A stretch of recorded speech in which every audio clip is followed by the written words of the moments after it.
여러분, 역사라고 하는 것은 오늘을 돌아보고 내일 어떤 대안을 만들어 가는 데 있어서 도구입니다. 오늘 우리 스스로 한국교를 좀 뒤돌아보면서 내일의 대안을 만들어 가야 되는 것이 우리들이 짊어지고 있는 과제 같아요. 근데 현실적으로 이렇게 좀 한국교회를 쳐다보면 내일의 대안을 만들고 길을 만들기보다는 어떤 지금 그 보수와 진보가 나누어져서 상당히 좀 안 좋은 모습을 많이 보여서 한 사람의 목사로서 많이 좀 고통스러운 시간을 보냅니다. 무엇이 더 우선해야 될지를 잘 모르고 있는 것 같아요. 마치 이런 것 같아요.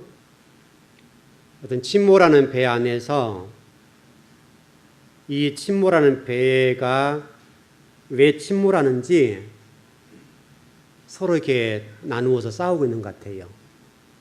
그러니까 실질적으로 배가 침몰하고 있다고 한다면 이 배를 어떻게 하면 침몰시키지 않을 것인지, 또 더 나아가서 침몰이 된다고 한다면 어떻게 구조할 것인지, 여기에 대해서 대안을 제시를 하는 것이 답이거든요.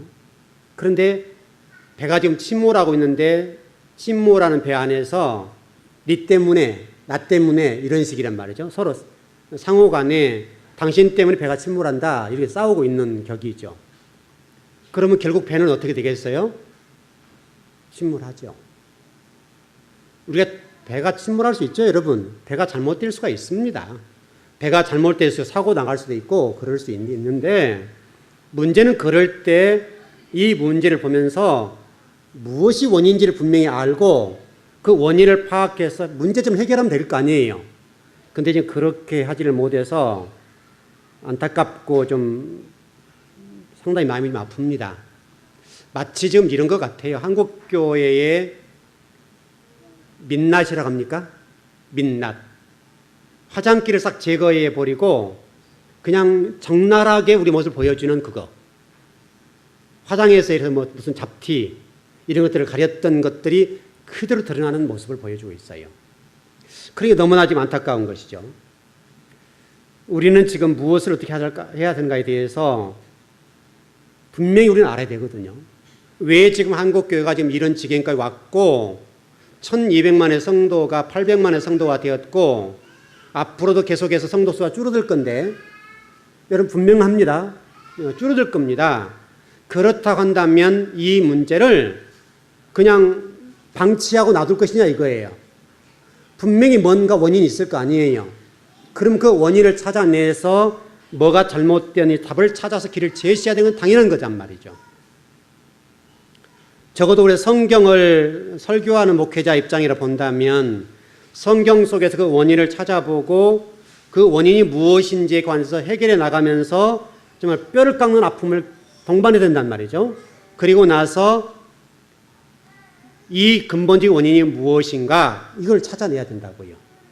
그래서 이로 인해 한국교회를 다시 한번 회복해서 하나님께 영광을 돌리는 삶을 살아야 되는 것이 당연한 것이죠.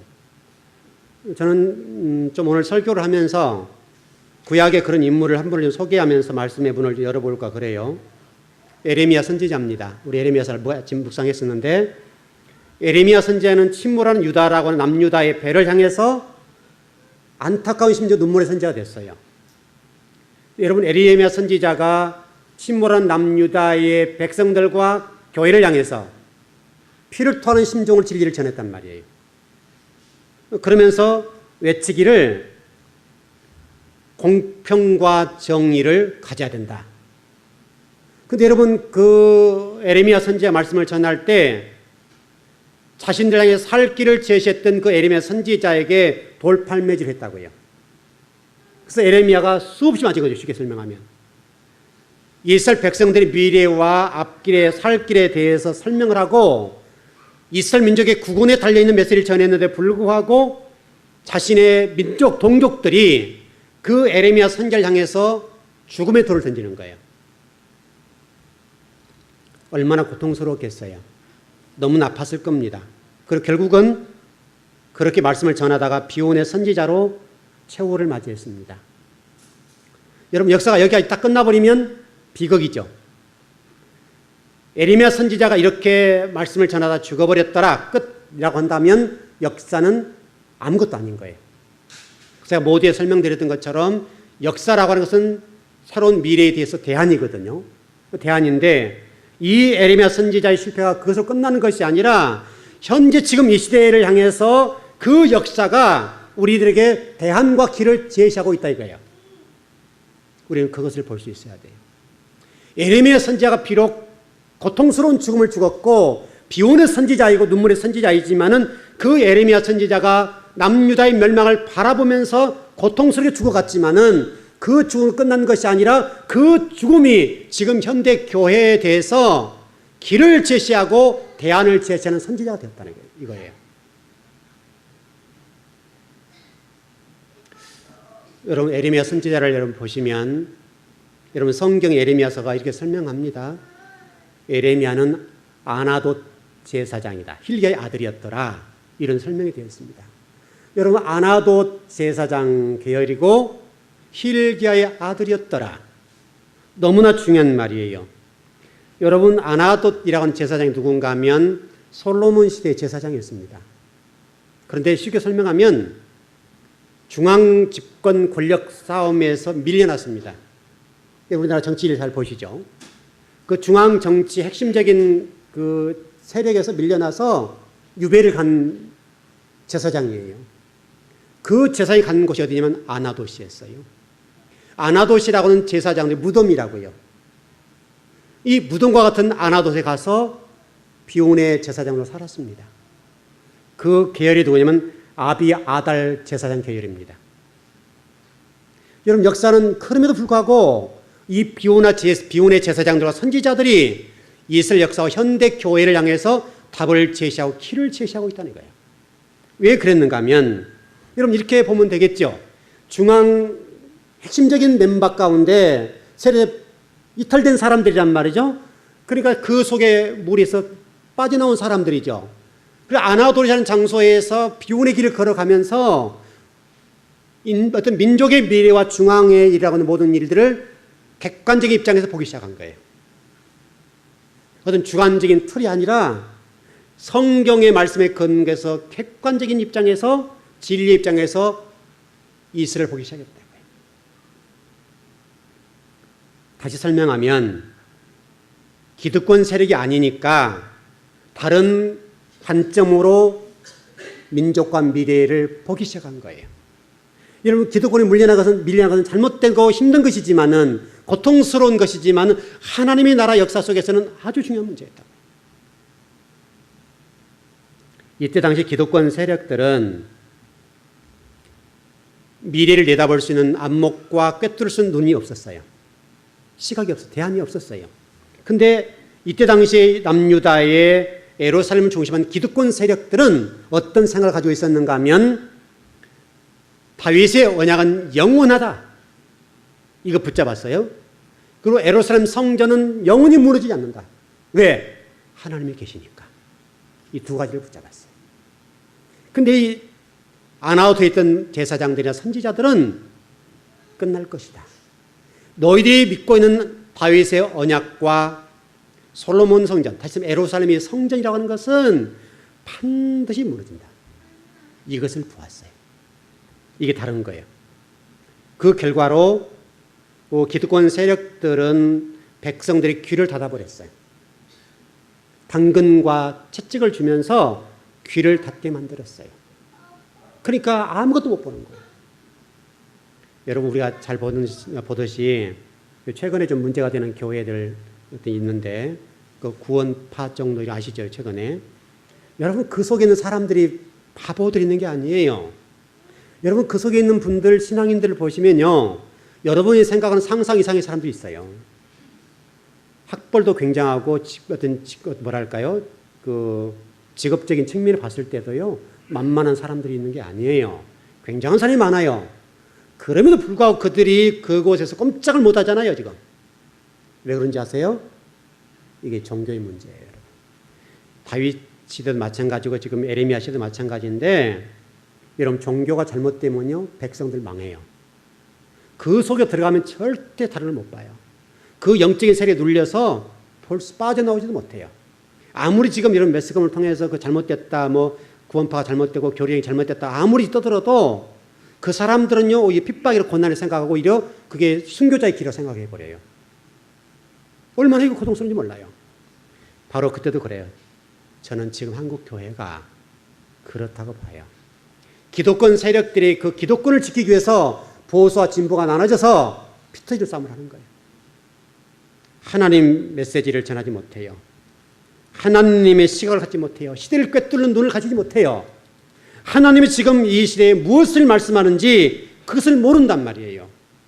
여러분은 정신 차리셔야 돼요. 여러분 가운데 진보와 보수적인 측면이 있을 텐데 우리가 진보나 보수에 이렇게 나눠져서 싸울 게 아니란 말이에요. 지금 기독권을 지키기 위해서 몸부림칠 상황이 아니에요. 지금 미래의 길을 보고 대안을 찾아가는 일에 있어서 열심히 해야 된다고요. 그리고 그 7교회 얘기예요. 요한계시록 7교회가 지금 저와 여러분이 공부를 하면서 역사의 길과 대안을 제시받아야 돼요. 우리 교회는 나는 지금 어떻게 무엇을 향해서 걸어가야 될 것인가에 관해서 볼 수 있으셔야 돼요. 저와 여러분이 걸어가는 그 길이 되고 대안이 되는 역사가 있었으면 좋겠습니다. 너무 중요한 거예요. 저와 여러분이 바른 길을 걸어간다고 한다면 반드시 하나님 성경이 약속하신 대로 저와 여러분의 이김에 관한 복을 주실 거예요. 오늘 이김에 관해서 말씀 전하려고 합니다. 여러분 요한계시록 7교회의 공통적으로 마지막 부분이 뭐냐면 이기는 자라고 하는 거예요. 굉장히 중요한 단어예요. 이기는 자. 이긴다는 말은 7교회에 공통적으로 주신 약속이에요. 그래서 오늘 여기에 보게 되면 생명의 멸관을 주겠다 이런 식이잖아요. 그렇게 말씀이 좀 이어지고 있는 걸 잘 볼 수 있어요. 그렇다면 여러분 이렇게 좀 정리해 보시죠. 그럼 무엇을 이겨야 될 것이냐, 무엇을. 이겨야 된다고 말씀하고 있는 무엇을 이겨야 될 것인가에 관해서 7교회가 다 동일하게 준 것이 아니라 다 다르게 줬어요. 그러나 여러분 이렇게 좀 정리했으면 좋겠어요. 우리의 핍박과 고난과 어려운 일들은 드러난 일이에요. 이것은 이겨낼 수 있어요. 그러나 드러나지 않는 어떤 것들이 있다는 거예요. 그것들은 우리가 쉽게 이길 수가 없어요. 쉽게 해서 자기 자신. 부, 권력, 명예, 더 나아가서 예수의 복까지도 이 드러나지 않는 그 무엇이에요.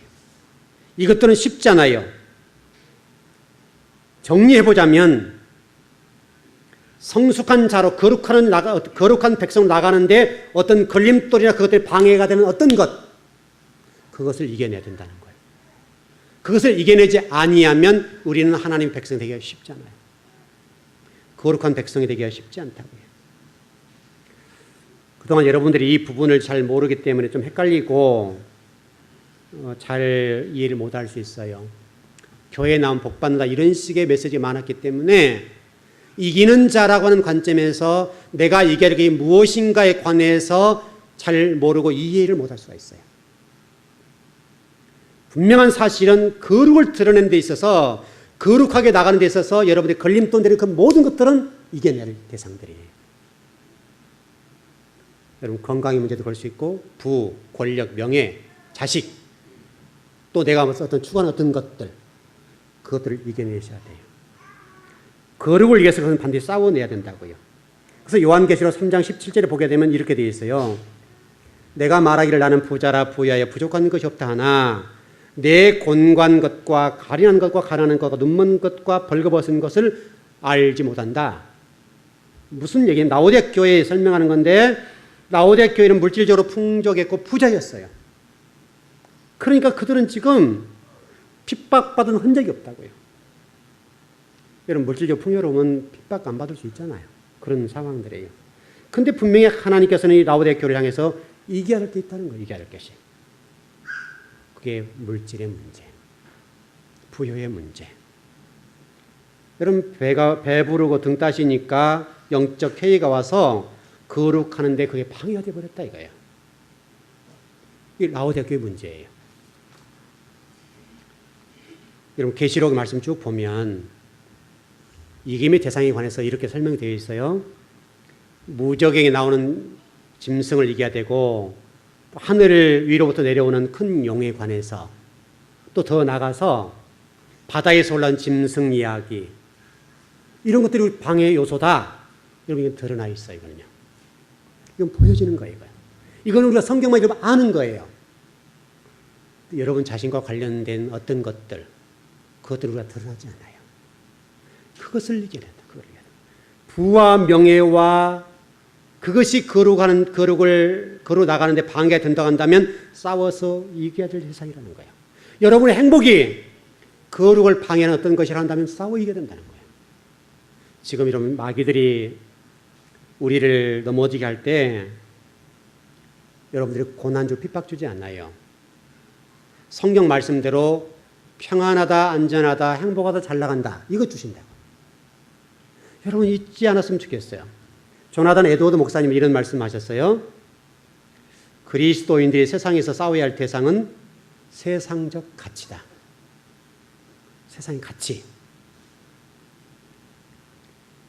인간들이 정해놓은 어떤 가치들이 있는데 그 가치가 하나님 나라를 방해하고 있다고 한다면 그것은 싸워야 될 대상이라는 거예요. 우리가 지금 상당히 많은 그리스도인들이 세상 속에 나가 살게 되는데 세상의 가치관과 의식구조와 세계관들을 그대로 수용했어요.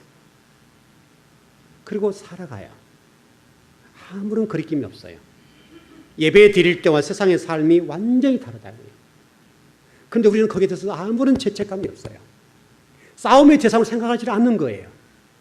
그러나 분명히 요한계시록은 그것을 그렇게 방치할 것이 아니라 싸움의 대상이라고 말씀한다. 여러분들은 오늘 좀 예배를 들으시면서 한 주간 동안에 어떤 그런 일들을 통해서 얼마나 싸우다 오셨나요? 나는 과연 세상 속에서 진리 말씀을 가지고 이렇게 싸웠다라고 하는 어떤 뭔가가 있냐 이거죠. 아니면 세상 사람과 똑같이 살다가 와서 오늘 예배당 예배 시간이 와서 주님 제가 복 받으러 왔습니다. 이런 입장이냐 이거예요. 만일에 여러분이 그런 입장으로 교회에 오셨다고 한다면 또 여러분들이 어떤 영적인 전투 하나님의 사람으로서 세상 속에 나가서 싸웠던 어떤 흔적 어떤 그런 증거 그것이 만일에 없다고 한다면 과연 우리가 지금 그리스도인이 맞냐 이거예요. 지금 여러분이 세상 속에 나가서 아무런 싸울 대상이 없고 그냥 평안하고 안전하게 그냥 세상적인 방법으로 살다가 오늘 예배 시간이 됐으니 왔다. 주님 왔습니다. 라고 했을 때 주님께서 우리를 기쁘게 받아들일 만한 뭐가 되냐 이거예요. 적어도 어떤 영적인 흔적, 싸웠던 흔적, 전투했던 흔적들이 있어야 되지 않냐 이거예요. 흔적들이. 저와 여러분이 아마도 이런 흔적들을 가진 분도 계시고 갖지 못한 분도 계실 텐데 만일에 우리가 어떤 영적인 흔적을 가지지 못한다면 왜 그랬냐면 종말 문제 때문에 그럴 거예요. 종말이 우리는 오지 않았다고 생각하잖아요. 지금. 여러분 한번 물어봅시다. 여러분 종말이 지금 오고 있습니까? 와 있습니까? 여러분 분명하셔야 돼요. 종말은요. 우리 예수 그리스도가 십자가를 지시고 죽으시는 그 순간 그때부터 종말이에요. 어떤 시점이 오질 않았지만 종말의 시작은 주님이 십자 갈보리 언덕에서 십자가를 지시고 피를 흘리시고 물 한 방울 다 쏟으신 그 순간부터 종말이에요. 그럼 절대 잊으면 안 돼요. 그 순간부터 영적인 치열한 전투와 적 그리스도와의 싸움이 시작된 거예요. 우리 이걸 많이 놓쳤어요. 마태복음 24장에 보면 뭐 시간이 없으니까 다 읽지 못하겠는데 말세에 일어날 일에 대해서 자세히 설명되어 있어요. 24장 3절 14절 말씀 보게 되면 말세에 일어날 일에 대해서 설명했는데 그 일이 무엇인가 하면 예루살렘 성전이 무너지는 얘기예요. 예루살렘 헤롯 성전이 무너질 것을 우리 주님께서 말씀하셨어요. 그런데 그 내용이 무엇이냐면 종말이라고 말씀하셨다고요. 예수님께서 예루살렘 성전을 향해서 뭐라고 말씀하셨는가 하면 돌 위에 돌 하나도 남지 않아. 다 무너질 거야. 여러분 지난 제가 우리 언제 말씀드렸나요? 이 말씀을 좀 드렸어요. 지금 이스라엘 땅에 예루살렘 성전이 세워져 있어요? 안 세워져 있어요? 예루살렘 성전이 세워져 있어요? 안 세워져 있어요? 네?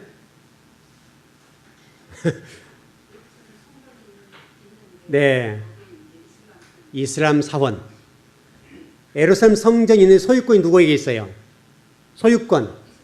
이슬람에게 있죠. 무슬림들이 가지고 있단 말이에요, 지금. 그리고 거기가 유대인이 장악하고 뭐 예배를 드리고 그런 것이 아니라 이슬람인들이 위에다가 모스크를 세워놨죠. 황금도원, 황금사원. 근데 앞으로도 거기에 예루살렘 성전이 세워질 수 있다, 없다. 소유권이 유대인이 올 수 있다, 없다. 뭐라고 설명드렸어요? 오지 않는다. 왜요? 그렇습니다. 제가 이미 공부해드렸어요. 예수님이 오시는 순간부터서 구약의 모형이 무너졌는데 예루살렘 성전이에요. 그래서 앞으로 다시는 예루살렘 거기에 예루살렘 성전이 세워질 수가 없고 또 유대인들이 소유권을 가질 수가 없어요. 왜냐하면 하나님이 그걸 붙잡고 계세요. 여러분 생각해보면 간단하잖아요. 유대인들, 이스라엘 사람들이 힘이 있죠. 우리에게 힘이 있죠. 누구도 당할 수 없는 권력이 있고 힘이 있고 돈이 있어요. 근데 그 무슬림들이 장악하고 있는 그것을 뺏지를 못해요. 왜 뺏지 못하냐면 하나님 못하게 하시는 거예요. 실체이신 예수 그리스도, 그림자였던 예루살렘 성전이 무너지고 실체 되신 예수 그리스도가 오셨기 때문에, 메시아가 오셨기 때문에 성전이 필요가 없는 거예요. 성전이 누구예요? 예수 그리스도. 그분이 성전이기 때문에 그렇다. 그럼 지금 우리가 지금 예배드리는 이곳이 성전이에요? 예배당이에요? 예배당이에요. 성전은 없어요. 성전은 누구이세요? 예수 그리스도. 그리고 예수님이 성천하시면서 또 저와 이름을 향해서 뭐라고 말씀했어요? 너희들이 뭐다고요? 성전이요, 성전. 그래서 이게 교회인 거예요, 교회. 여러분이 성전인 거예요. 여러분이 성전인데 어찌 그래 세상 속에 나가서 영적 전투를 안 할 수 있어요? 하나님이 내주에 계시는데, 하나님이 내주에 계시는데 어찌 우리가 진리의 말씀을 들고 나가서 세상 속에서 영적인 전투를 하지 않을 수 있냐 이거예요, 지금. 만일 우리가 지금 영적인 전투를 하지 않냐고 인간으로 살고 왔다 간다면 과연 내가 하나님의 사람이며 성령님이 내주에 계시겠냐 이거예요, 지금. 그 이름은 에베소 교회를 향해서, 일곱 교회를 향해서 말씀하신 내용이라고요.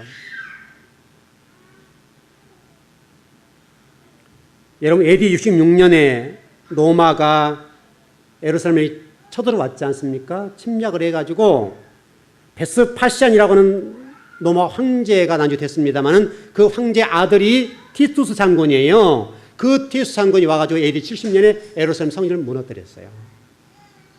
그리고 그 이후로 성전이 세워지지 않아요. 앞으로도 그래요. 앞으로도 그곳에는 세워질 수가 없어요.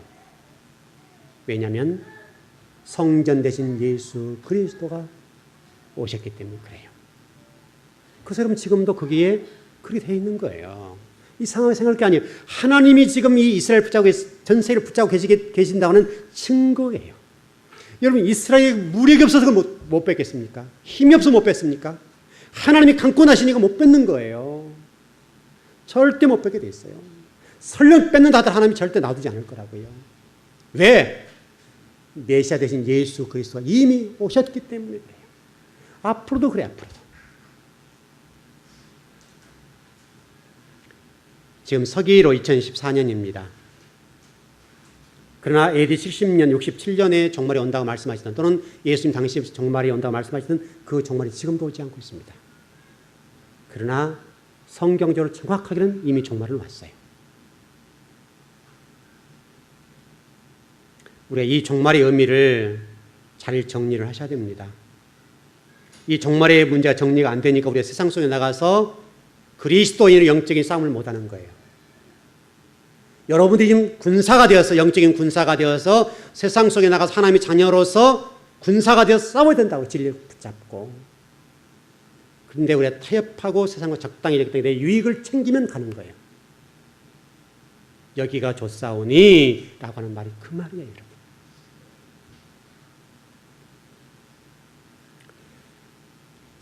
여러분 절대 잊지 마십시오. 이미 종말은 왔습니다. 우리 다니엘서 7장을 한번 보시죠.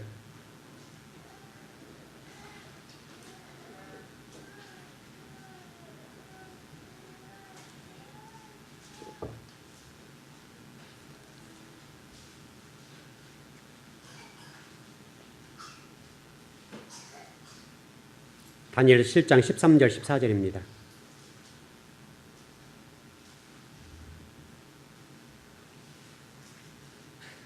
네, 같이 한번 합독할까요? 다니엘서, 에스겔서 다음에 있습니다. 에스겔서 다음 7장 13절 14절입니다. 네, 시작. 내가 또 밤 환상 중에 보니 인자 같은 이가 하늘 구름을 타고 와서 옛적부터 항상 계신 이에게 나아가 그 앞에 인도됨에 그에게 권세와 영광과 나라를 주고 모든 백성과 나라들과 다른 언어를 말하는 모든 자들이 그를 섬기게 하였으니 그의 권세는 소멸되지 아니하는 영원한 권세요 그의 나라는 멸망하지 아니할 것이니라. 아멘. 마지막 심판 얘기하는 거죠. 마지막 심판 얘기하는 건데 여기 쭉 보게 되면 하나님을 반대하는 어떤 세력, 세상의 풍조, 정신 그 모든 것들을 가리켜 통틀어서 마귀의 세력이다 라고 하면서 그것을 어떻게 하겠다는 거예요? 심판할 것이다 설명합니다. 우리 마태복음을 좀 보시죠. 10장 말씀 보십시다.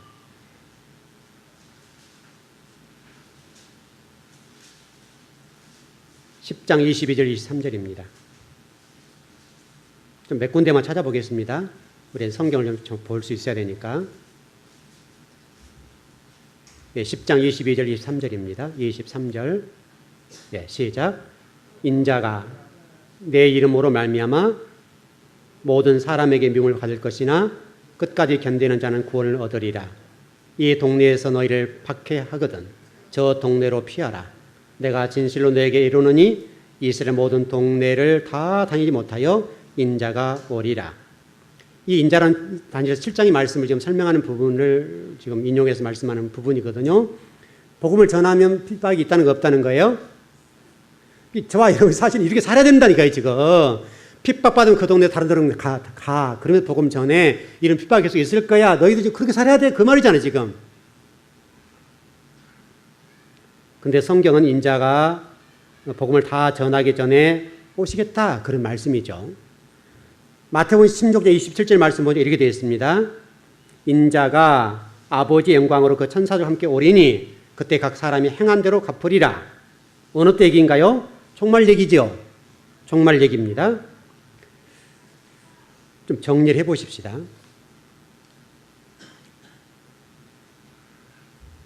여러분 지금 마귀들은 결박됐나 안 됐나요? 마귀들 결박됐을까요? 안 됐을까요? 마귀들 좀 생소한 질문이나요? 네, 생소한 질문 같네요. 지금 마귀는 결박이 되어 있을까요? 안 되어 있을까요? 네, 결박이 되어 있습니다. 예수 그리스도의 십자가를 지시고 죽으시는 순간부터 마귀는 결박됐습니다. 그럼 우리가 이제 이렇게 질문할 수 있죠. 목사님, 근데요, 마귀가 지금 역사하잖아요. 이렇게 돼 있죠? 역사합니다. 이미 마귀는 결박이 됐습니다. 그러나 그럼에도 불구하고 지금도 마귀들은 역사하고 있습니다. 다시 정리합시다. 마귀가 결박됐다는 말은 이런 얘기입니다. 여러분 욥기서를 잘 보시면 욥기서의 마귀가 욥을 참소하나요? 안 하나요? 참소합니다.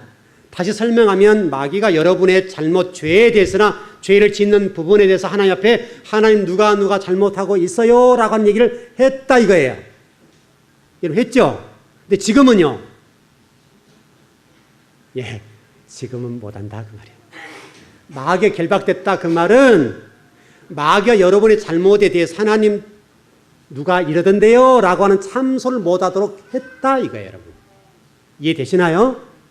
다만 마귀가 지금도 활동하는 것은 무엇 때문에 활동하는 거예요? 여러분을 거룩하게 만들기 위해서 마귀가 활동한다 이거예요. 성경을 정확하게 아셔야 돼요. 여러분들의 죄를 과거에는 하나님 누가 잘못해서 이렇게 하면서 올려요. 하나님 올려서 이렇게 잘못했어요. 누가 잘못해 죄를 지었어요. 라고 쭉 올린단 말이죠. 근데 지금은 예수님이 십자가를 통해서 돌아가신 이유는 왜 그래요? 여러분 잘 이해하셔야 돼요, 여러분. 만일에 마귀가 여러분의 잘못을 참소가 올리면 그 옆에 계신 예수님 뭐라고 말씀하세요? 내가 그 죄 때문에 내가 죽었다. 그런다 이거예요. 아시나요? 정리되시나요? 마귀가 여러분의 잘못에 대해서 누구도 잘못했어요. 이렇게 죽여야 돼요. 지옥 보내야 돼요. 라고 얘기하면 예수님 옆에 계시면 말씀하시기를 내가 그 죄 때문에 죽었다. 내가 그 죄를 때문에 내가 죽었어. 피 흘렸어. 라고 주님이 옆에서 변호하시기 때문에 그 십자가의 보혈 피가 마귀의 참소와 여러분들의 죄를 지적한다 할지라도 참소당하지 않는다.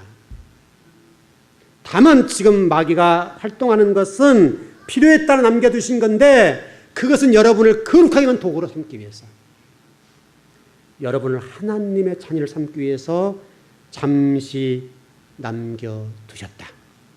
왜냐하면 여러분들을 강건하게 만들기 위해서. 잘 정리하셔야 돼요. 욥기서의 마귀의 참소는 지금 절대로 응답되지 않습니다. 여러분이 이미 지은 죄까지도 십자가에서 용서가 됐습니다. 용서됐어요? 안 됐어요? 원죄와 자범죄 용서가 됐어요? 안 됐어요? 여러분?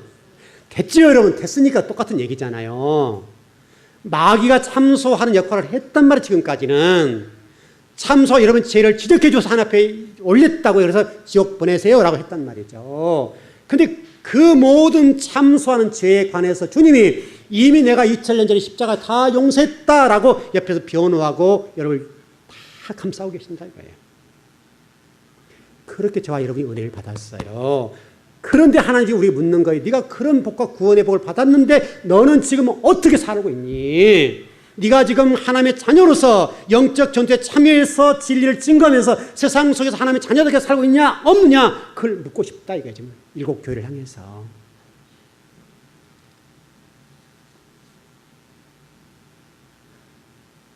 여러분 마귀는 십자가를 통해 결박됐습니다. 여러분 마귀는 여러분의 상대가 아닙니다. 여러분의 싸움의 대상이 아니라 이제는 여러분 자신이 싸워야 된다. 여러분 자신과. 나에게 하나님의 자녀답지 못한 그 무엇 세상적인 풍조, 세상적인 가치, 세상적인 그 무엇 때문에 내가 하나님을 버리고 하나님을 증가하지 못하는 어떤 말씀을 살지 못하는 자녀를 살지 못하는 그 무엇, 그것에 내가 좀 결박되어 있는 거, 내 자신이 내 스스로를 결박하는 그거.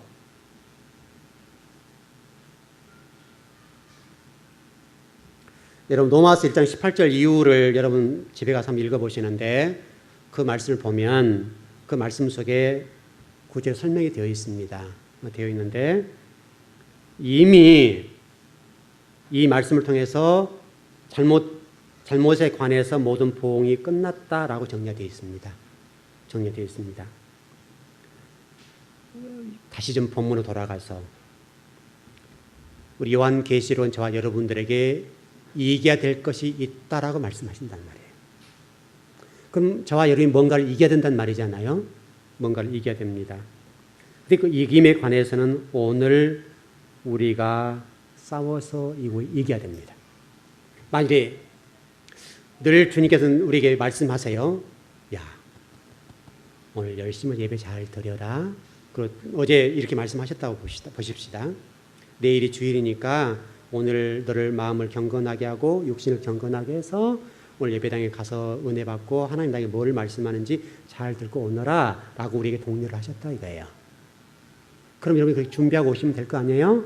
근데 옆에 있는 사람들이 얘기하는 거죠. 내일 주일이니까 내일 예배당에 가면 되는 거고 오늘은 한 잔 꺾읍시다. 합시다. 그냥 우리 인간적으로 얘기했을 때. 근데 그게 달콤하게 들어왔다 이거예요. 쫙 한 잔 꺾었다 이거죠. 그게 죄는 아니지만 아시죠? 지옥 갈 일은 아니지만은 경건의 문제에 있어서 성령이 우리에게 말씀하신 음성을 듣지 않냐고 인간적인 소리를 들어버리는 그것이 잘못된 것이다. 그가 싸우라는 거예요. 그것과 여러분을 진리와 하나님 자녀답게 살지 못한 그 무엇이 분명히 여러분 있을 거란 말이죠. 그 있는 그 무엇을 바라보고 그것이 무엇이든지 가지고 싸워야 된다 이거예요. 오늘 오후에 여러분 좀 공부를 할 건데 우리 지난 금요일에 공부를 했는데 정말 여러분 속에 성령님이 계신다 한다면 제가 어제 지난 금요일 말씀을 나눴었어요. 여러분들이 예수님을 구주와 주님으로 고백하는 것, 그리스도로 고백하는 것은 여러분의 힘이에요? 여러분 능력이에요? 누구의 능력이에요? 성령의 내주하심의 은혜에 따라서 그렇게 된다고 그랬잖아요. 여러분은 절대 고백 못해요. 예수님을 믿습니까? 라고 물을 때 구원받지 못한 백성들 절대 대답 못해요. 왜? 대답하시는 누구기 때문에 그렇다는 거예요? 성령님이 내주. 성령님이 내주하고 계시기 때문에 우리가 고백 안 하려고 해도 고백이 돼요. 예수님이 구주와 주님과 그리스도와 되심을 고백하는 것은 성경이 뭐라고 설명을 예수님이 아니라 예수님을 고백하는 것은 성령님이 그렇게 하십니다. 성령님이. 예수님이 부활 승천하신 다음에 성령님이 오셨죠. 성령님이 내주하시기 때문에 내주하신 성령님께서 예수 그리스도를 고백하도록 만들어주는 거예요. 그런데 여러분이 예수를 믿지 못하면 구원받는 백성이 안 되면요. 아무리 옆에서 강요해도 고백이 안 돼요. 혹시 오늘 예배 드린 분들 가운데 여러분이 예수님이 나의 구주와 주님이 되시는 것을 고백 못 하신다고 한다면 여러분 속에 지금 성령님이 내주에 안 계시는 거예요. 그럼 여러분이 성령 내주하도록 여러분 고백하셔야 돼요. 이거 안 되면 구원 못 받아요. 여러분 100날, 만날, 1000날, 10년, 20년, 30년, 40년, 50년 교회 다녀도 구원 못 받아요. 구원의 문제는 그렇게 간단한 문제가 아니에요. 굉장히 선물이지만 성령님이 여러분 속에 고백하도록 만들어주지 않으면 안 되게 돼 있다고요. 제가 한 사람의 목사로서 또 즐거운교회를 다니는 목사로서 우리 즐거운교회 오늘 예배 드린 여러분들 가운데 한 분도 예수님 여러분의 구주와 주님과 그리스도가 되는 것을 고백하지 못하는 그런 영혼이 없었으면 좋겠어요. 제일 중요한 문제니까요. 제일 중요한 문제니까. 이 문제가 해결되면 나머지는 해결돼요. 이 문제가 분명해지면 여러분 영적 싸움 할 수 있어요. 정말 주님이 우리의 주인이 되시고 그분이 여러분의 모든 삶의 주관자가 되시고 이 세상의 통치자가 되시고 창조자가 되시고 구원자라고 믿는다 한다면 반드시 고백하게 돼 있어요.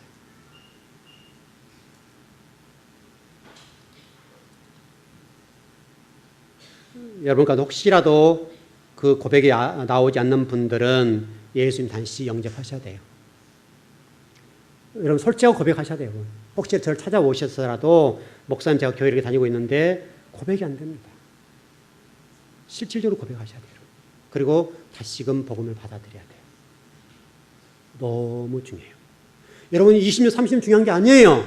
50년 다녀도 여러분 지옥 갈 사람이 있단 말이에요. 종교 생활로서 얼마든지 교회에 선신하고 충성할 수 있어요. 그럼에도 불구하고 구원받지 못할 영혼이 있다고요. 여러분 스스로 자문자답하세요. 여러분 가운데 혹시라도 예수님이 구주와 주님 되시고 그리스도 되시니 고백되지 않는 분이 있다고 한다면 여러분들 그것은 엄청난 사건이에요. 그거 다시 정리하셔야 돼요. 정리하셔서 구원받는 자리에 이룰 수 있도록 도전하셔야 돼요. 여러분 스스로 그건 진실하셔야 돼요. 이 문제 진실되지 아니하면 그것 때문에 혹시라도 여러분 지옥 갈 수가 있어요. 천국과 지옥이 왔다 갔다 해요. 오늘 설교가 여러분 혹시라도 그것 때문에 잘못 정리가 되면 천국과 지옥을 왔다 갔다 하는 문제예요. 정말 여러분 오늘 여러분들이 영적인 전투, 신앙인들, 구원받는 백성들은 영적인 전투를 하셔야 되고 구원받지 못할 영혼들은 오늘 반드시 이 문제에 관해서 고백하셔야 돼요. 주님 제가 그거 잘 믿어지지 않지만 주님이 십자가에 죽으시고 저와 여러분의 모든 죄, 나의 죄를 위해서 돌아가신 것을 믿습니다. 저에게 믿음을 주세요. 성령 죄를 고백할 수 있도록 은혜를 달라고 기도하셔야 돼요. 은혜는 선물이니까. 여러분이 그런 믿음으로 고백하면 성령님이 들어오실 거예요. 내주하시고 내주하시게 되면 성령님 역사하시죠. 성령님 역사하시기 때문에 그래서 제가 일전에 고백드렸던 것처럼 성경이 설명하고 있는 것처럼 네가 내 안에 내가 네 안에 다시 설명하면 우리가 주님 앞에 들어갈 수가 없죠. 우리의 거룩과 우리의 죄성은 주님 앞에 들어갈 수가 있는 그런 조건이 못 돼요. 그래서 하나님이 우리에게 들어오신 거예요. 성령님이 들어오셨다고 설명하죠, 성경이.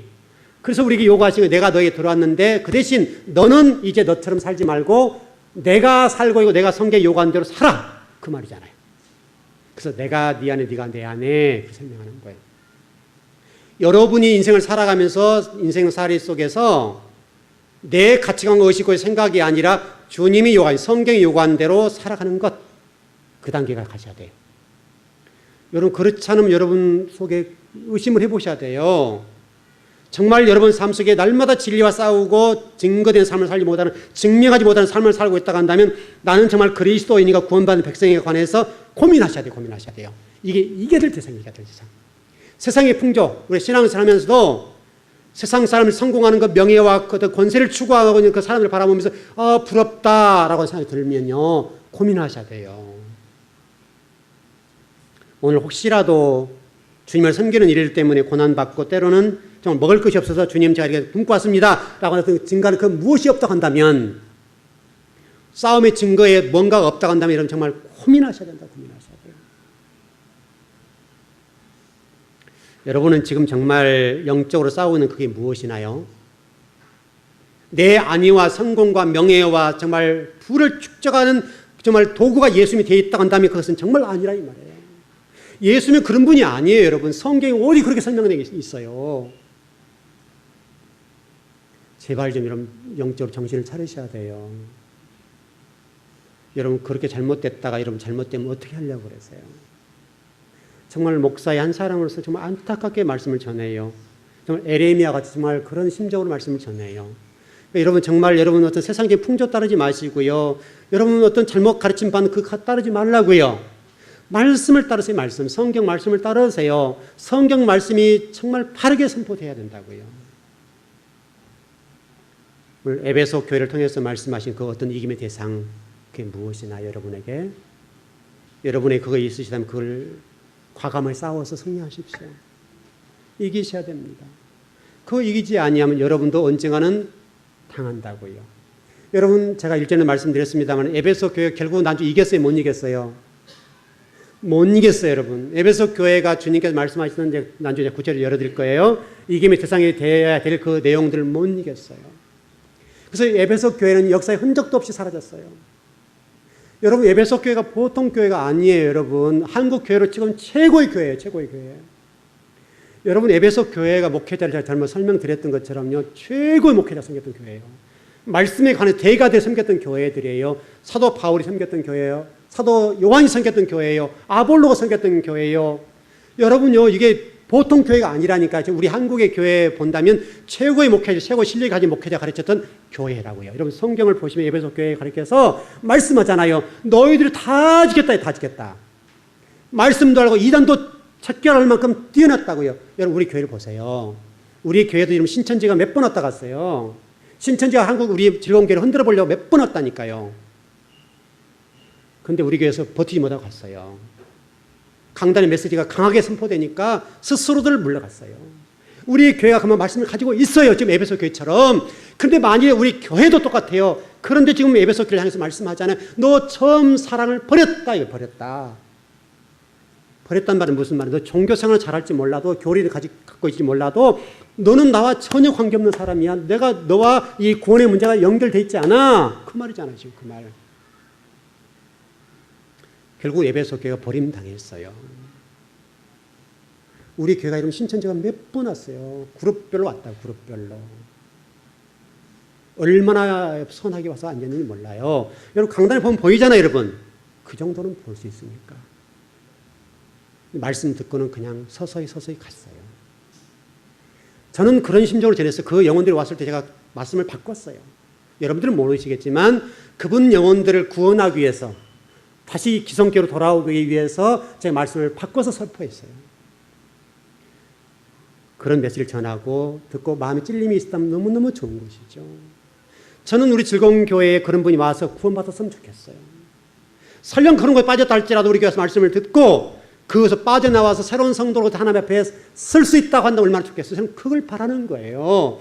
우리 교회에 와서 그들이 그렇게 말씀을 듣고 회복될 수 있다면 와야 된다고. 저는 그 사람들 쫓아낼 생각이 없었어요. 보이지만은 말씀을 전했어요. 그리고 돌아서라고 그랬어요. 근데 돌아서서 진짜 가버렸어요. 정말 그분들이 정말 성령의 역사가 있다고 한다면 저를 통해 선포된 말씀을 듣고 깨달음을 얻고 내가 지금 잘못 가고 있구나. 뭔가 좀 잘못된 거를 깨닫고 돌아서서 돌아야 되겠구나. 이렇게 하기를 원했다고요.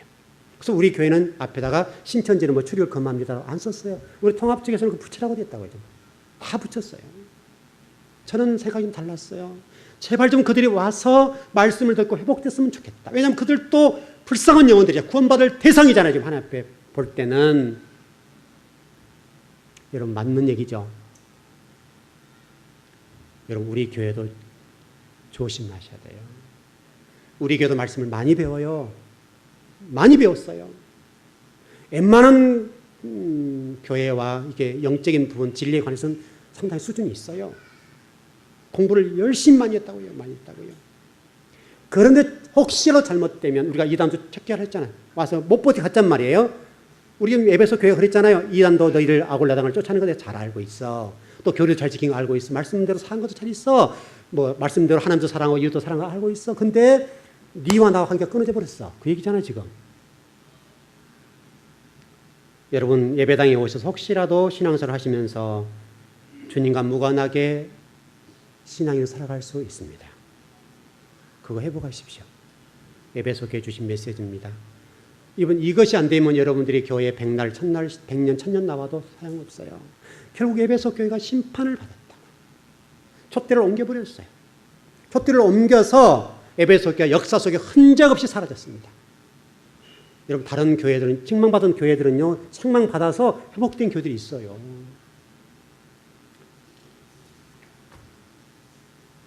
이 무더운 여름에 우리 예배를 드리면서 여러분 모두가 하나님 나라에서 봤으면 좋겠습니다. 꼭 보십시다. 이거는 정말 보셔야 돼요. 아무리 제가 미워도 꼭 보셔야 돼요. 저도 여러분 천국 가서 꼭 봤으면 좋겠습니다. 그 복이 여러분에 꼭 있길 바랍니다. 네, 기도하십시오.